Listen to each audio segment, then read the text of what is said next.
hospedaje en esta casa, y perdonadme porque tenga la voz un poco quebrada, pero es que llevo todo el día hablando. Había salido, no era para el lapso este no era para hacerme interesante, sino porque he salido como a dar un poquito un respiro. Bueno, antes que nada os quiero decir que para mí presentar a Abraham significa algo muy especial.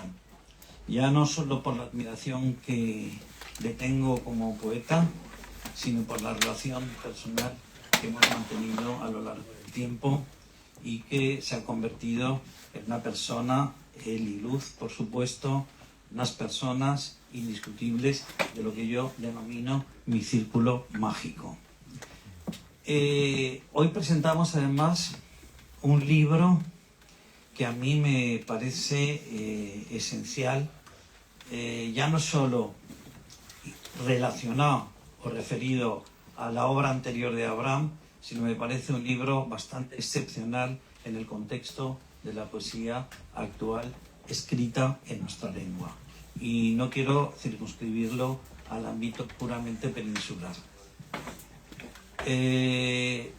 La verdad es que para mí es un libro tan poliédrico, tan rico, que si queréis que os sea honrado, me he visto obligado a tomar, os voy a leer un pequeño texto que yo creo que dará después, espero que dé pie, después comprendes, a un diálogo, ya no solo entre Abraham, sino abierto a todos vosotros, los que hayáis tenido ya la oportunidad de leer el libro.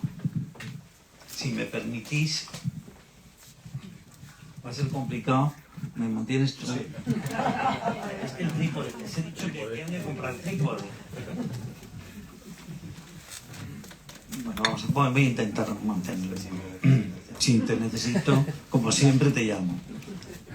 El 80% de la poesía que hoy se edita en nuestro país es, a mi juicio, autorreferencial, sino autocomplaciente, y cuando uno se va de bruces con un poeta que no solo se encuentra en las antípodas de esa cuña publicitaria del yo, de esa fatalidad, sino que al contrario la ignora, comienza a hacerse el vacío en su entorno. El peso de la palabra de la tribu es implacable, y me temo que esa implacabilidad se ha convertido, por lo menos desde la mitad del siglo pasado, por no decir alguna década antes, en una perversa estratagema que por un lado trata de ocultar la ignorancia y ausencia de la crítica, y por otro edulcorar una sociedad literaria tan cainita como tribal. Ya no hay lugar entre nosotros para los espíritus realmente libres, para eso que llama la gente cursi versos sueltos, para aquellos, insisto, que no se someten a la palabra de la tribu, y así, por lo menos a mí, me luce el pelo. Abraham es un poeta que se enfrenta constantemente a sí mismo, a su pequeña gran historia, sin subterfugios, es decir, enfrenta su realidad sin la tentación de crear un personaje literario a quien atribuirle la responsabilidad de su mirada o de su muy singular concepción del mundo. Perdonad.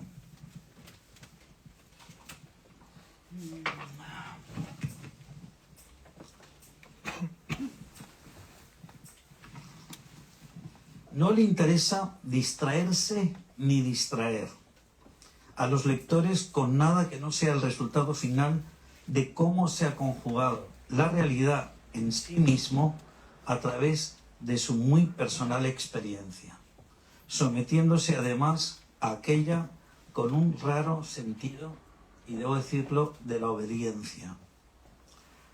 Insisto, nuestro poeta no trata de distraer al lector con artificio alguno. Esos fuegos se los deja a otros, pero tampoco sustrae a los ojos del lector la constante puesta en crisis de su propio yo, con todo lo que ello implique. no quiere despistarnos con nada superfluo, con nada que no sea él mismo enfrentándose desnudo y con una sola arma. Y con la sola arma de querer mostrarnos aquello en lo que ha concluido tras un largo, severo, a veces doloroso, proceso de inmersión e interpretación de las cosas, tomando partido, como querría Francis Ponge, solo por ellas, pero como sucesiones de una realidad que nos sobrepasa y a la que hay que subsumirse, nunca, según el poeta, por norma general, y sí, en cambio, por pura coherencia. El libro que presentamos esta tarde no es un libro fácil, complaciente, autocomplaciente, claudicante, insisto, como la mayoría de los que se escriben y editan hoy. Es un libro en el que, sin exhibir el poeta su yo, este está poniéndose en crisis con evidente constancia.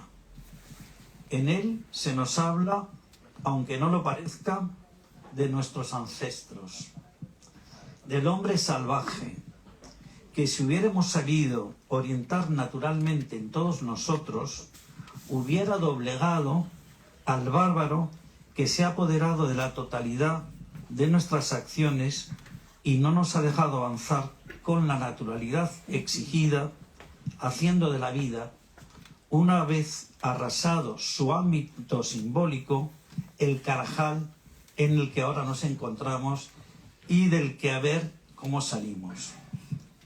Y para ello, Abraham ha optado por tomar como hilo conductor la experiencia del nacimiento de su hija, a quien, por cierto, va destinado el libro, como emblema del lector futuro, de ese lector que se mueve entre el continuum del presente y la huella de un pasado que nos dictan las voces ancestrales que gravitan en nosotros porque fueron previa y minuciosamente sedimentadas en nuestro interior.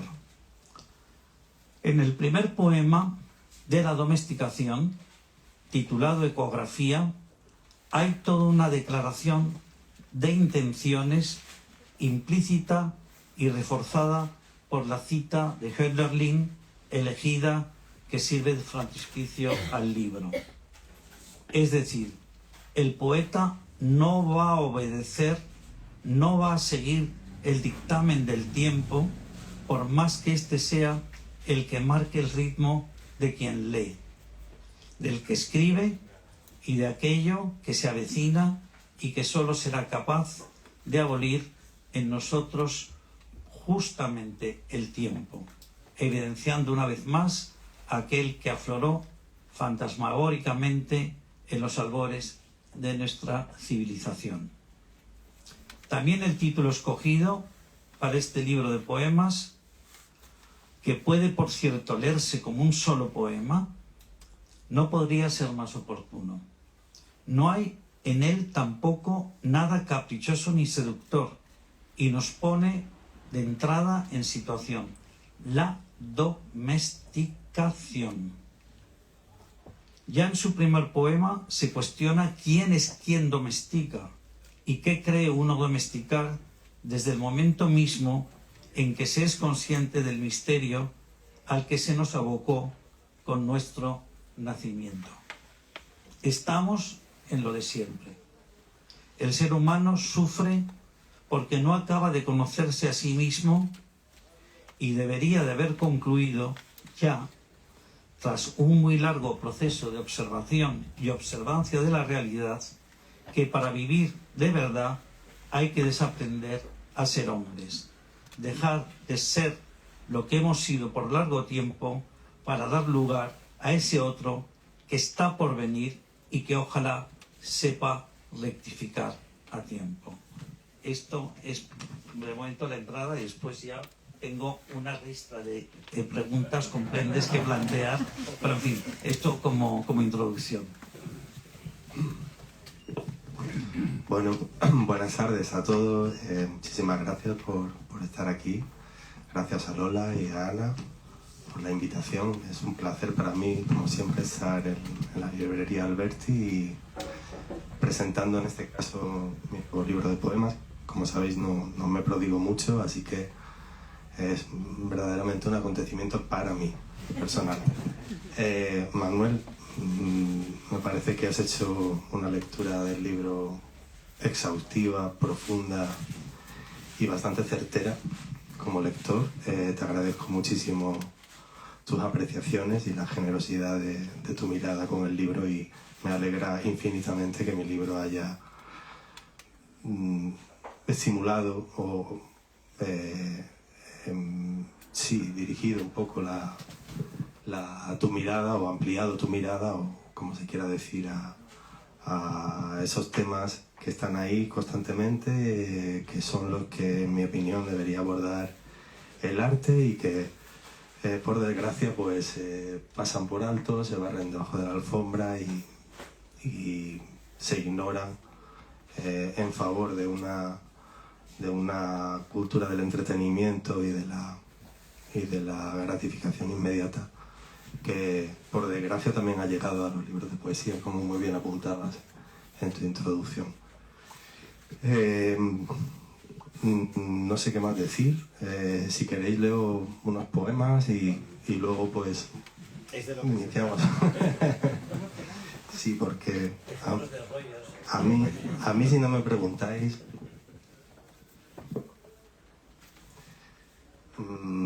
bueno, voy a empezar leyendo la cita del libro, ya que Manuel hacía alusión a ella. Y sí es verdad que el libro está pensado orgánicamente y que se puede leer casi como un solo poema en movimientos. Y sí, la cita resuena con el primer poema mucho y con varios del libro. La traducción, bueno, es una versión mía del poema de Hölderlin sobre el Zeitgeist, sobre el espíritu de los tiempos. Mucho has reinado ya sobre mi mente, Dios de los tiempos, en tu nube oscura. Y lo dice que la versión es estupenda. Y yo puedo decirlo. Y aquí tenemos algún testigo también. Algún germano parlante y lector de alemán. Ecografía.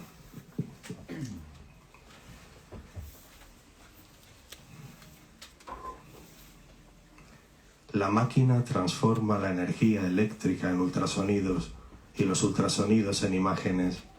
Entramos en su vientre con la ciencia de las orcas. Bajamos temerosos hasta lo más profundo de la cueva. Dibujamos con sangre y excremento en la trémula luz de la pantalla animales extintos, protectores del clan, para que velen por tu anímula, por la legumbre de tu casi cuerpo, mientras tu corazón, recién inaugurado, que vibra como un púlsar en los límites del horizonte de sucesos conocido, que se enciende y se apaga en su envoltura de ruido blanco y radiación de fondo, se aproxima desde ningún lugar a mi carne y su carne, y nos sorprende no saber cómo dar la bienvenida. Con un pudor ambiguo, el de la vida personal frente a la vida privada de la naturaleza, el de las bocas de sol entre el azul ceniza del anochecer tras la tormenta, el de las olas en la oscuridad como ángeles nacidos con un ala, el de mis ojos y los suyos, más fundidos que nunca y más extraños. Nos conmueve la ley de gravedad, el solo para flauta de hueso de los años, mientras volvemos a casa después de la consulta por las calles que van a dar al mar, pensando en el amor que germina en lo más temible de nosotros, no saber hasta dónde podríamos llegar, pero saber que podríamos, con tal de proteger en el futuro esta materia tuya, sin género ni nombre todavía, pensando en el alivio de morir en paz frente a tu rostro, e imaginando tu rostro, que aún debe atravesar todas las configuraciones viables hasta caer en la de nuestra especie, que debe combinar sus millones de datos de información compartida, que debe recorrer las edades geológicas del Cámbrico al Antropoceno en unos pocos cientos de miles de minutos, mientras tu madre se vuelve cada vez más ubérrima, la prometida de la tierra, camino de un ritual sangriento, destinada a sentir que la partes en dos por poblar esta parte del mundo, la más prometedora, donde un día, se cree, no serán necesarios los cuerpos, donde los traumas del neolítico, la expulsión, la intemperie, la escasez de recursos serán historia, y la historia misma, el gran viaje de vuelta al jardín donde fuimos inocentes, la lucha por desembarazarnos de los competidores y de los excedentes, la carrera por dejar atrás el tiempo y otras imposiciones sobrehumanas o incómodas, como nacer o dar a luz para morir o ver morir, donde por el momento solo nos garantizan que el personal cualificado será capaz de detectar y eliminar a tiempo cualquier anomalía, cualquier malformación.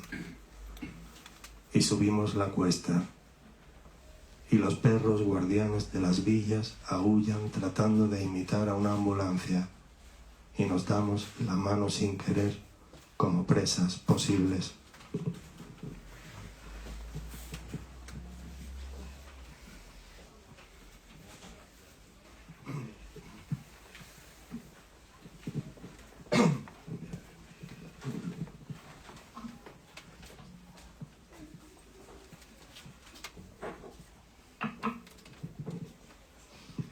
Embrión, vienes del río, el que se esconde de vez en cuando, como mi alma, bajo la tierra, para que siembren los muertos, para que amasen su pan.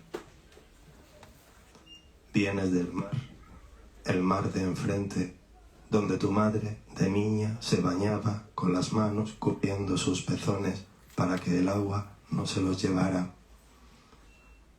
Creces, y al crecer nos alejas como a orillas, como a los continentes, con empuje constante de millones de años, imperceptiblemente, en la penumbra del salón semivacío. O de pronto aceleras, y es como si viajásemos en tren, sentados, en silencio, frente a frente, y el tren nos transportase a cada uno en sentido contrario al de la marcha, como si fuéramos la paradoja del paisaje, para que quepa entre nosotros todo el mundo posible, para que nos complete al fin tu herida, mientras la luz residual baña la lámina del mundo según la proyección de Mercator, la megalomanía de su hemisferio norte en la pared desnuda, y sentimos el peso de tu 7.000.000.000ésima fracción de humanidad cualquiera, y nos duele tu vida como un miembro fantasma.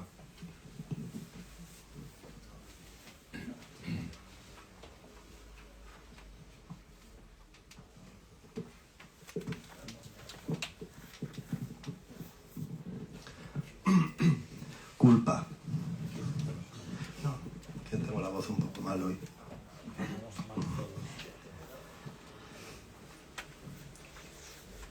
No guardo mucho en la memoria de aquella noche en que me despertó su llanto, su voz ahogada repitiendo: no se mueve, no se mueve, está muerta.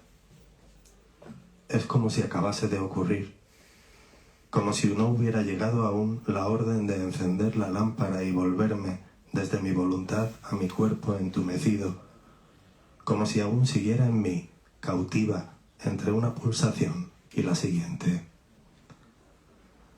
No alcanzo a recordar ningún detalle de aquella noche dentro de su cuerpo, a 3 semanas de profundidad del día.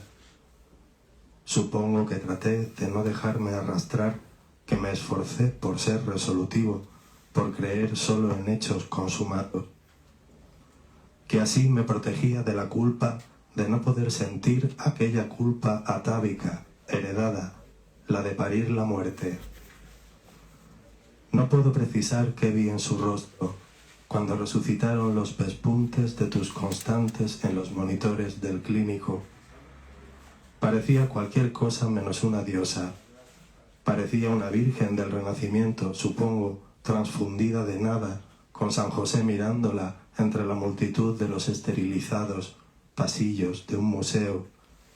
ni en aquel bar de siempre, donde desayunamos mientras amanecía y otra vez nos tentaba la ilusión de ser los dueños de nosotros mismos, espíritus que suman, mentes emprendedoras, vidas dadas de sí para ampliar los límites del confinamiento humano. ¿Y qué más da?, pensé, amparándome en su cita favorita. Todo es gracia.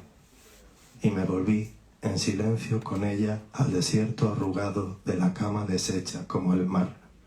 Y me apreté contra su dorso a oscuras y la abracé con brazos y costillas, consciente de que todo el dolor sería suyo, ardiendo de deseo de llevar en mí tu carga.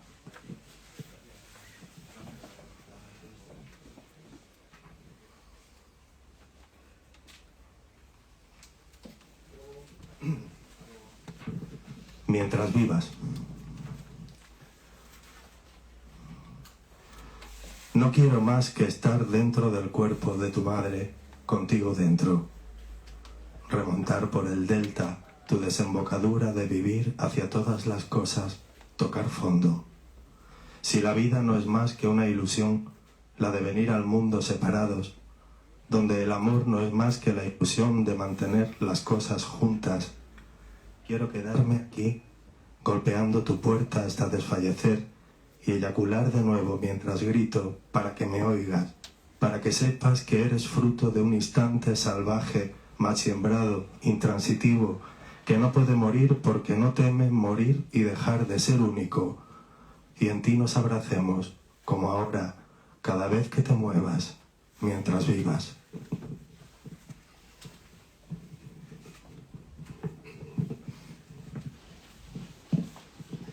Acta de nacimiento. Lleva un epígrafe el poema que es la fecha del nacimiento de mi hija que coincide con el día de mi santo. Yo no sabía que tenía santo, pero resulta que nació el día de San Abraham. Entonces me pareció que la poesía me llamaba. Acta de nacimiento. Yo era Abraham, que siempre fue Abraham, uno de tantos. No se me encomendó fundar un pueblo. No se me prometió superpoblar la tierra, ni el favor de dioses que se buscan a sí mismos. Nunca representé ningún modelo de humanidad, ningún nuevo concepto antropológico, ni ningún nuevo salto evolutivo. Yo era Abraham, el que la vio parir, el que secó su frente, el que blandió las tijeras quirúrgicas sobre la carne inerme de su unigénita, le seccionó el cordón umbilical y la ofreció a este mundo, mientras el ángel, en la piel de una joven comadrona, vigilaba al carnero entre las zarzas y sonreía para tratar de parecer menos terrible.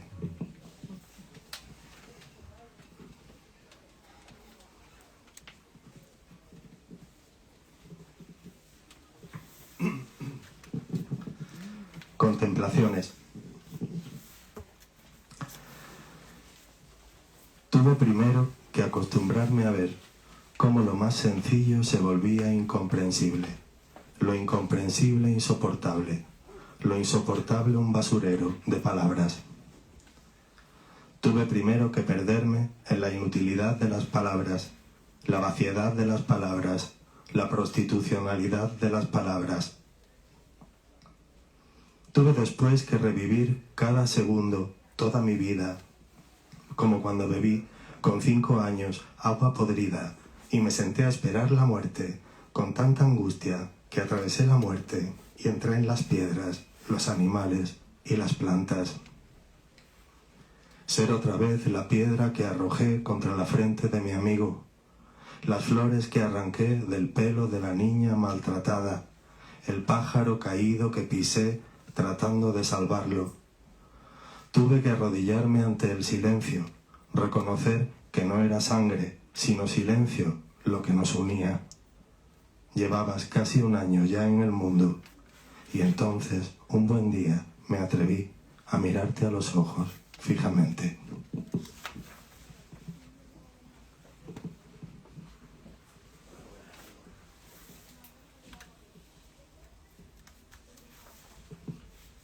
Voy a leer, para terminar, el poema más largo del libro.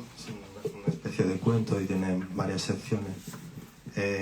Lleva un título en alemán, Wintermärchen, a modo de homenaje a un poema que me gusta mucho de Heinrich Heine, que es en Alemania un cuento de invierno. Wintermärchen significa cuento de invierno.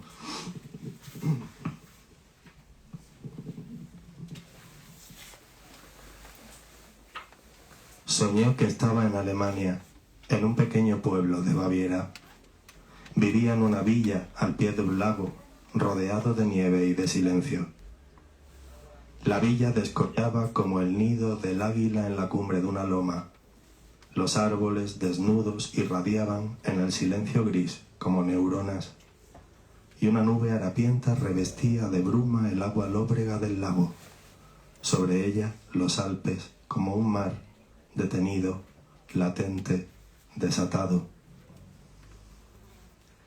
Por las desiertas calles iba, al azar, entre casas esparcidas que me escrutaban, indocumentado, y llegué por azar al cementerio, y dejé sin querer mi huella llena de nieve sucia en lápidas sin nombre de unos cuantos judíos fallecidos poco después de su liberación, que yacían en fosas blanqueadas junto a justos verdugos y gentiles por la nieve que todo lo resume con su blancura ciega, populista. Y habría sido casi como volver al siglo XX a descansar de las aberraciones de tu tiempo en sus parques temáticos, sus cúlmenes de la culpa y de la compasión, si no hubiera notado de repente tu cuerpo sobre mí, sobre mis hombros, como cuando eras más pequeña y yo más joven, capaz de sostenerte y de avanzar contigo por la helada sin hundirme en la mezcla de légamo y de sangre de todos nuestros mutuos exterminios. Llévame al bosque, me dijiste, quiero ir con mi madre. Si ya estabas con ella, si era yo quien os había dejado para huir de la sequía con el pretexto de buscar la lluvia para pedirle que volviera. Yo, el hipócrita, el aspirante a víctima sacrificial, el que se atormentaba preguntándose mientras te dormía, ¿qué vendría después del si no hay Dios en la tierra, nosotros somos Dios, para no odiarte por sentirse estéril? Llévame al bosque, coge esa rama seca y úsala como callado, esa corneja será tu guía. Y sin sentir los pies, empecé a andar. Debo aprender a soportar el frío y el silencio, la violencia y la angustia, la desinformación y el olor a podrido de las obras del futuro perfecto, me decía a mí mismo, intentando no caer. Debo aprender a ver solo la tierra, el pedazo de tierra que sostiene cada paso que doy bajo el sol, sol que llevas tras de ti toda la noche que tienes por delante, me decía, porque pesabas tanto como el mundo.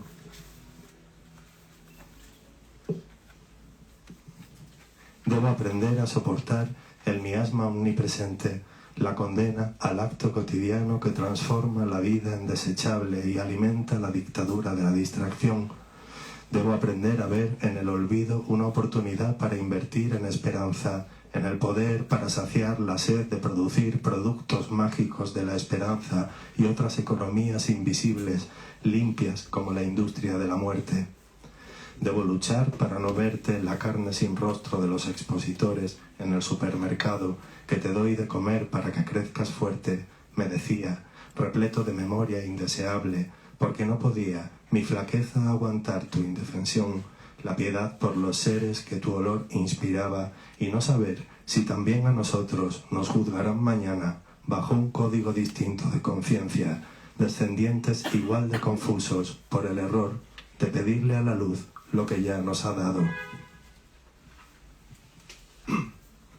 Y de repente vi que atravesaba el lago y llegué a la otra orilla y en el barro clavé la rama seca y un bosque entero apareció ante mí.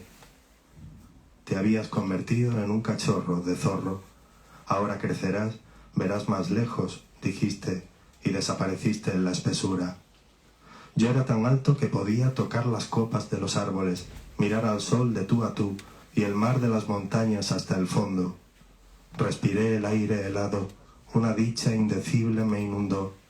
Quizá no estemos, cada uno de nosotros, sobre el corazón de la tierra, solos, atravesados por un rayo de sol, pensé. Y entonces habló la corneja. Recuerda, dijo, que cabes en mi ojo. Y abrió las alas, y fue la noche sobre las olas, por los desfiladeros, hasta que nos posamos delante de la lengua glacial, en el negro silencio, con crujidos, chasquidos y un sobrecogedor rechinar de dientes. Aquella inmensa lengua arrastraba sus cantos, cantaba, a un tiempo que nace o a un tiempo que muere. No vi la diferencia.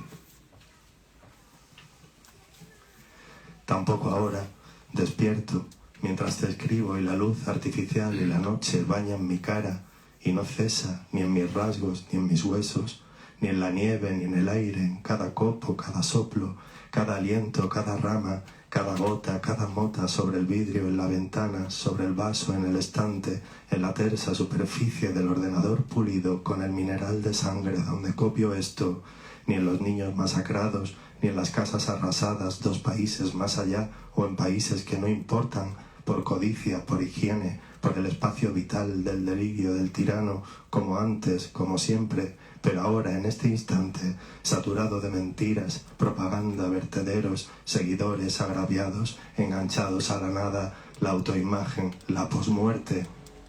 Ni siquiera aquí, ahora, en las vidas desechables, ni en la desesperanza, ni en la desesperanza, cesa aquella inmensa lengua de cantar. Me pregunto a menudo qué nos ata de este modo a la vida. No saber qué hay después. Quizá no existe un antes ni un después.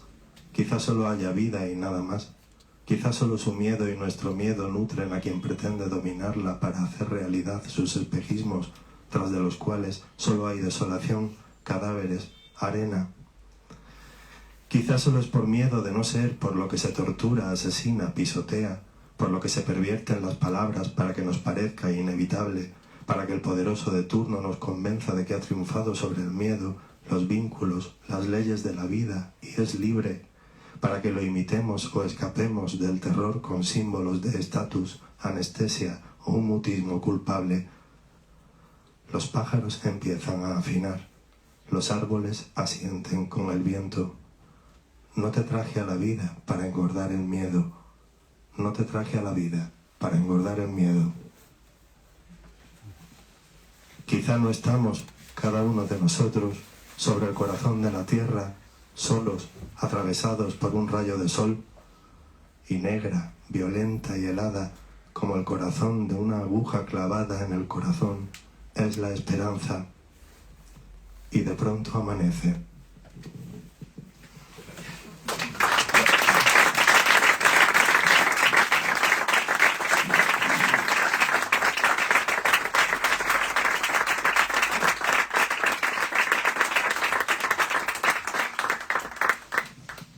Bueno, imaginaos a mí como editor cuando recibo los poemas que se os acaban de leer.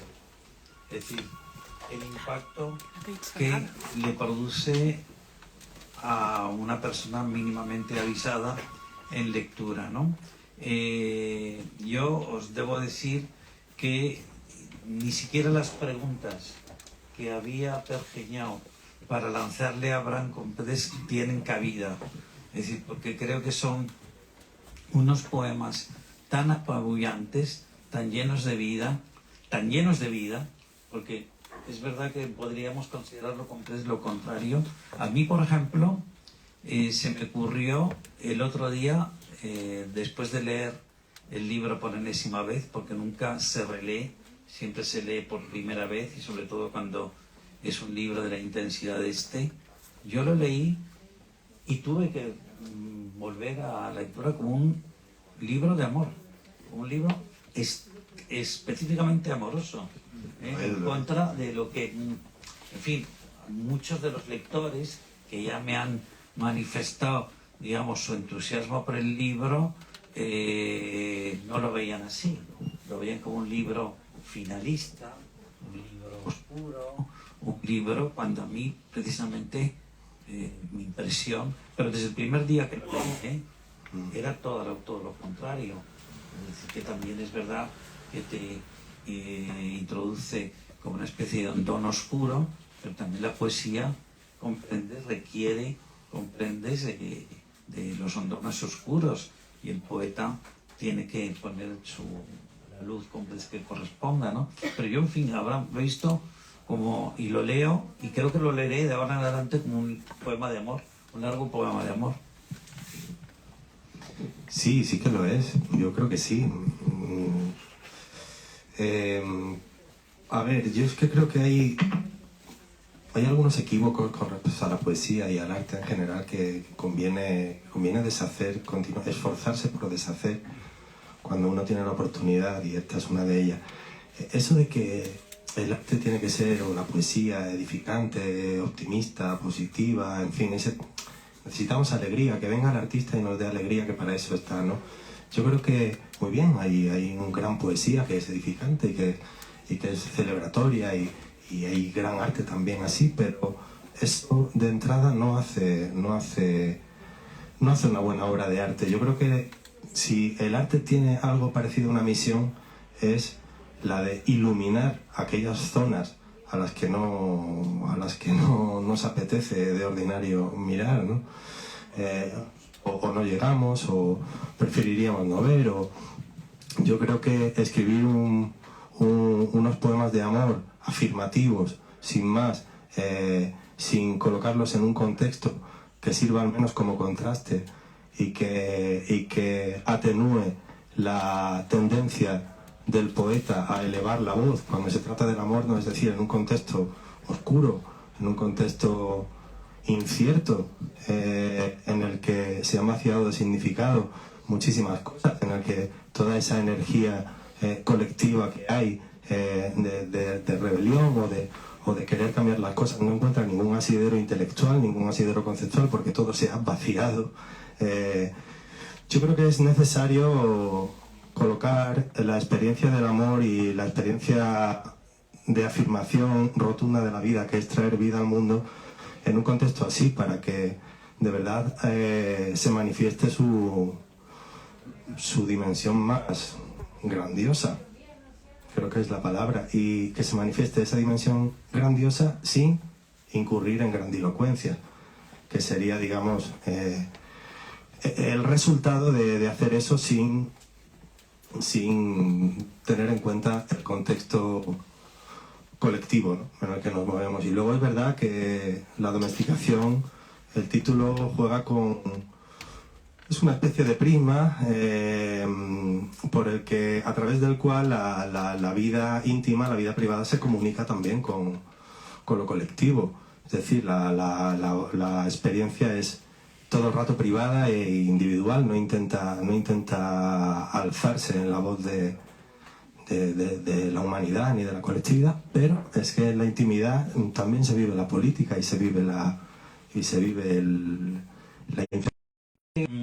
Abraham, y con eso voy a dar por terminadas mis preguntas, aun a riesgo de ser muy simplista, que los poetas comprenden esto que hoy leemos y que nos rodean. Yo creo que hay unos, y ya te digo, no digo ser simplista, ¿no?, que prefieren las preguntas a las respuestas, y hay otros, en cambio, que prefieren las preguntas a las respuestas, ¿no? ¿Tú entre cuál de esos grupos te identificas más? Yo con los que se hacen las preguntas, claro, constantemente, ¿no? De hecho, yo creo que la matriz de mi poesía desde el primer libro es ese asombro del que se pregunta, preguntas muy simples, las que nos preguntábamos de niño, ¿no? ¿Qué soy yo? ¿Qué hago aquí? ¿Por qué soy esto y no otra cosa? ¿Quiénes son estos seres que dicen ser mis padres? Por ejemplo. ¿Qué es lo que me está pasando? ¿Qué es lo que me está pasando? A partir de esas cuestiones que se plantea todo el mundo, ese es el vértigo existencial, ¿no?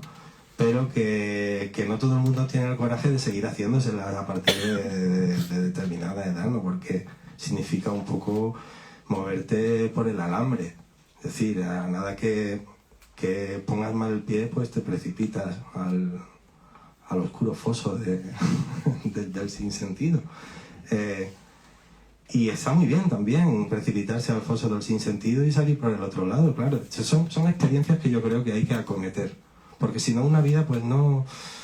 Para mí no se puede llamar exactamente vida. Es algo... Si no fuera así, pues...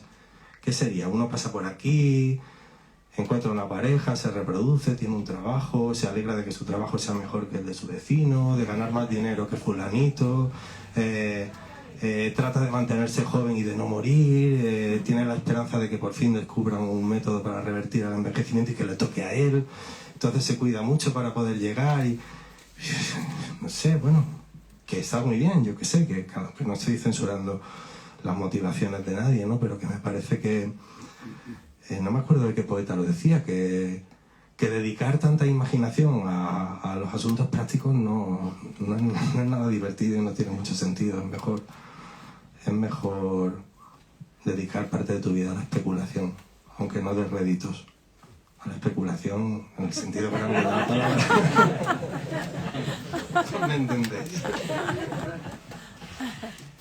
La verdad es que perdemos muchísimo tiempo en embellecernos como en ser originales, ¿no?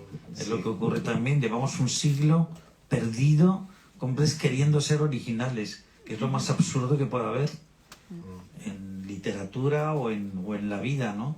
Que al fin y al cabo es un reflejo de la literatura. Yo creo que tú querías hacer una pregunta, ¿no? Para Abraham tengo 1007. Si le pasáis el micro. Yo solo he girado la cabeza, quede claro. Oye, no, pues me dio la sensación no, que haces así con la mano. No. Es un subterfugio. Sí, ya. Y yo me dejo. Abraham, es una reducción dura este título, me parece. Es reductivo.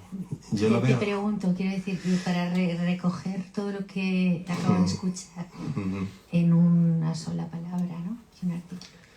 Sí, es curioso porque hoy he estado en la radio, en la Estación Azul, me han estado entrevistando y me han hecho una observación parecida sobre el título.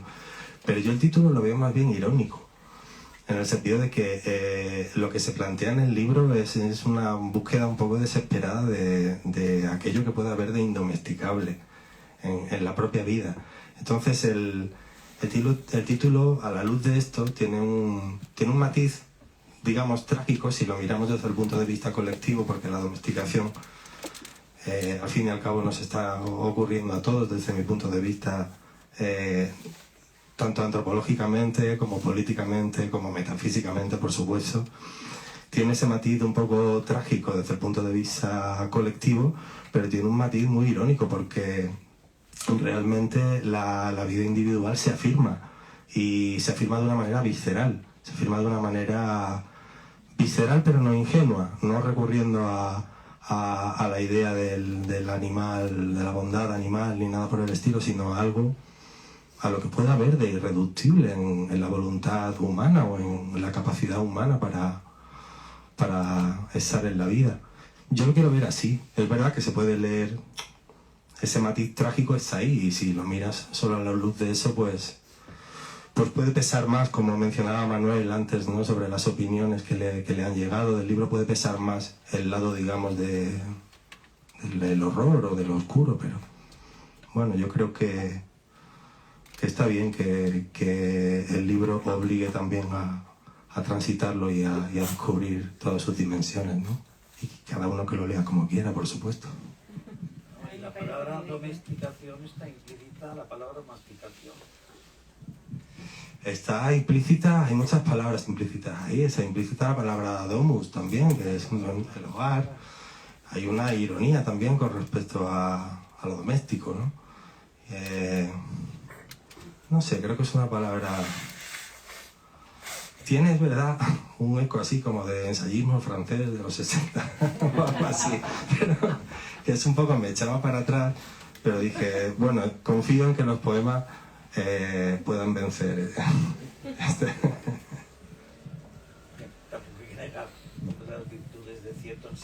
No, a mí me encanta, me encanta, pero es un libro de poemas, que tengo un amigo que me... Pues la tesis del libro, digo que no hay ninguna tesis, que es un libro de poemas, ¿no? Que no es un ensayo. ¿Alguna pregunta? ¿Tú quieres añadir algo, Abraham? Yo daros las gracias otra vez y... Un poema más, un poema más. Un poema más, ¿vale? Un poema más. Vale. Venga, pues leo un poema más y termino.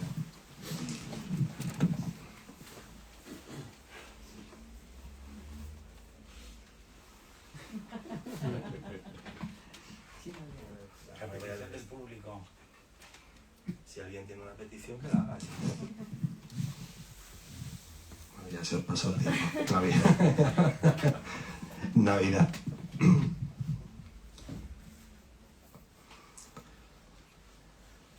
Desde la cama se ve el árbol negro del cielo y una estrella caída.